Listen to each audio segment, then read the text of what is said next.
The last site I want to talk about in terms of markets and competitor type research is clickbank.com.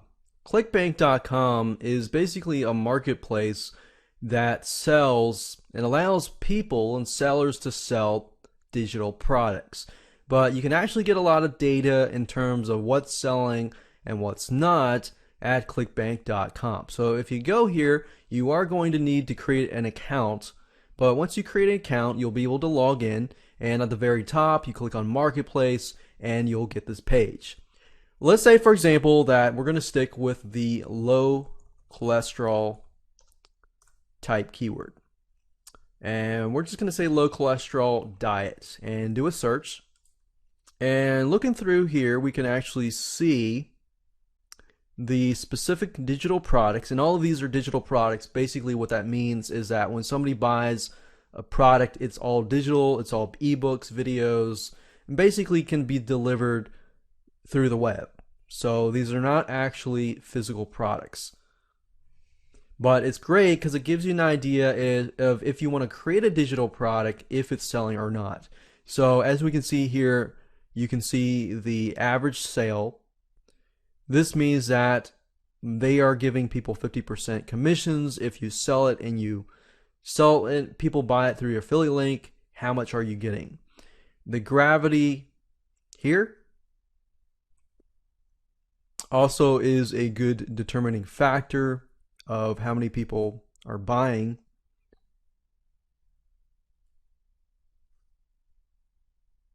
But we can see here natural secrets for high cholesterol. The gravity is 5.03. That's actually fairly good. And you can see the price points of what people are selling it at, so you kind of have an idea of who your competitors are, what they're selling it at, or possibly who your potential joint venture partners could be. So these people, you may have a different product that's related to low cholesterol that you could have, approach these people to sell it and things like that. So you can use this however you wish, but just get an idea of the price points, how much is selling, things like that. So ClickBank is another great site to use for that purpose. So the first website is called Alexa.com. So if you go to Alexa.com, it's known as the web information company, and it has a lot of statistics about tons and tons of websites around the world. So let's say, for example, that you want to do research on a specific niche, let's say low cholesterol cooking. And you're interested in this niche, you don't really know necessarily what product you want to create, or let's say you do want to know, you want to create a recipe or release a recipe, but you want to do some research beforehand before you get into that market. So what you can do is simply enter the keyword that you're interested in and click enter. And Alexa.com will show you exactly what sites are getting the most traffic in that niche, so possible competition. The lower the rank, the higher amount of traffic that the site is getting. And beneath each site, you will notice that there are keywords. So this will give you some more options in terms of other little sub-niches within the general niche that you're looking for. So let's take, for example, low-calorie meals.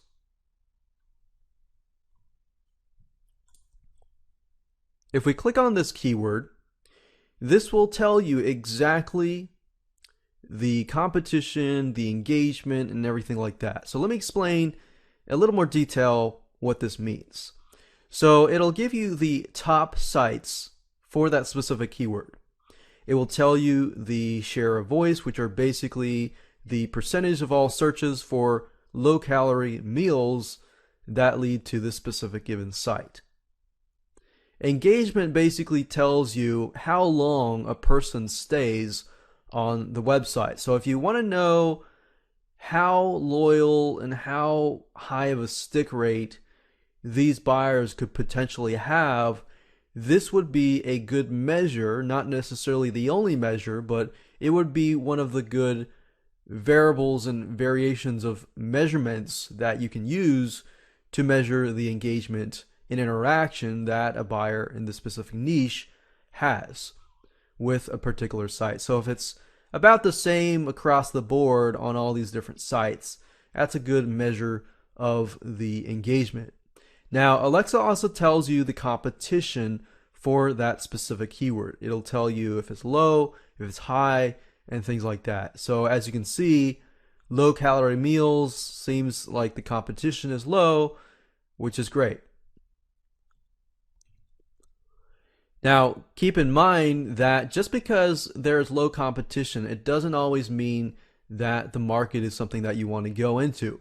You always want to make sure that you go into a market that has competition, because that means that there is a buying market. If you go into a market that doesn't have any competition whatsoever, you happen to be the only person in that market, then the problem with that is that you're going to have to educate the market because they're not aware of that product. There really isn't necessarily a lot of people buying in it, so it's going to be harder for you to sell. So that's just something to think about when you do your research. Now, if you want to dig deeper into a site itself, let's say, for example, delish.com, because as you can see, Food Network is a fairly big site. We can take a look at Delish, which is about 4% share of voice. If we take a look at the specific site, it will actually tell you between the certain years how much certain amount of traffic it could be getting from the search engines. So as you can see, it seems to be increasing in terms of the amount of visitors. It's up 15%. You can see the specific keywords that people are typing in to get to the site. So this is great, especially if you're trying to dig deeper into competition, understanding the competition, and where they are ranked. What sites are related to the specific site, so you can get more competition. And where do visitors go on this specific site? So which specific areas of the site are in high demand?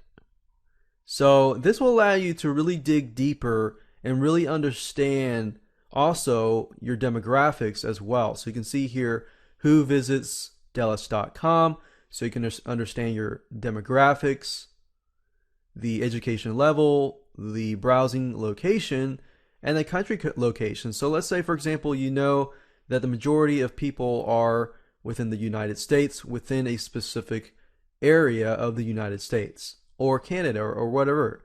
And then you can pinpoint specifically to that location. So you can get all the way and dig deep into that specific location. So this is really good information to know for especially future marketing as well. So I'd highly advise you to go to alexa.com and just take a look around and get an idea of some market research and competition research. Now, if you want to dig deeper, let's say, for example, into a specific competitor, then you can go to a site called compete.com. And at the front page here, you'll notice that you can enter a URL, for example, delish.com, and do a search.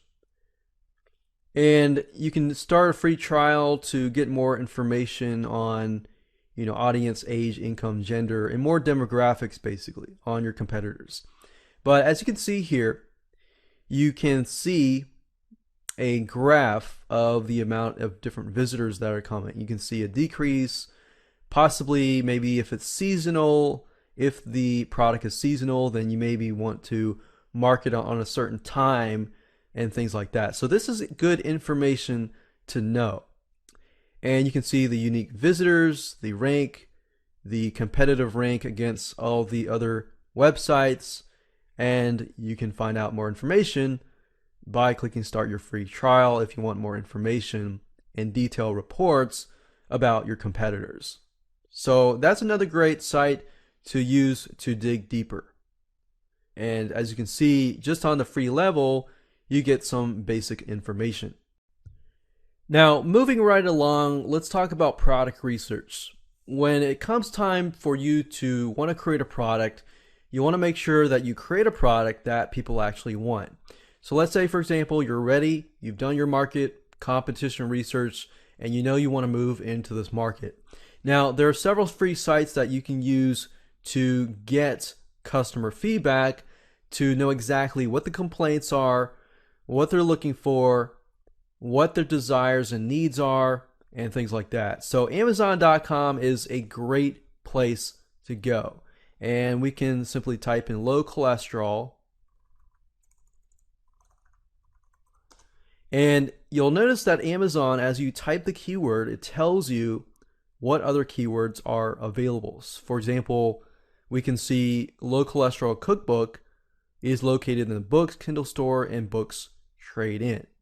Now, if you click on low cholesterol diet plan and stick to what we've been searching, you can see that different books here, and it gives you related searches. So we saw that the cookbook seems to be getting more searches. So we got 453 types of products that are being sold under this specific keyword. Or on the other hand, this here was 192. Now, in terms of product research, what you want to do is specifically find a product that may relate to something that you want to create. So let's say, for example, that I'm looking to specifically create a book or a DVD on a specific diet plan. So we can see the DASH diet action plan. It's mainly weight loss. Okay, so cholesterol down. So let's click on the one that seems to be getting the majority of the good reviews. So if we click on this here, the stars, my goal here is to read through the reviews, specifically the good reviews, and then of course the negative reviews. Because the negative reviews, if you can find a pattern and a consistent pattern of people saying the exact same thing, specifically not necessarily about the product in terms of readability and things like that, but in terms of content. If you can figure out something that is missing, then guess what? You can fulfill that by creating a product around something that is missing, because people are looking for that specific something, that content that is missing. You've got that content, great. You've put it in front of the buyer market and they now want it. So now you get the idea of that customer reviews are key. Customer reviews tell you exactly what people want, what people are frustrated with, and what they're willing to buy, what they expected. Now they didn't find it, they're going to go around and search for other types of products that can fulfill that specific need. And then of course, going back, I'd advise you to look at other specific products, look at the reviews, like this one here, go here, look for the 1, 2, 3, 4 stars, look at the 5 stars, see what's good, but also see what's missing. So that's a great way to do some research on Amazon.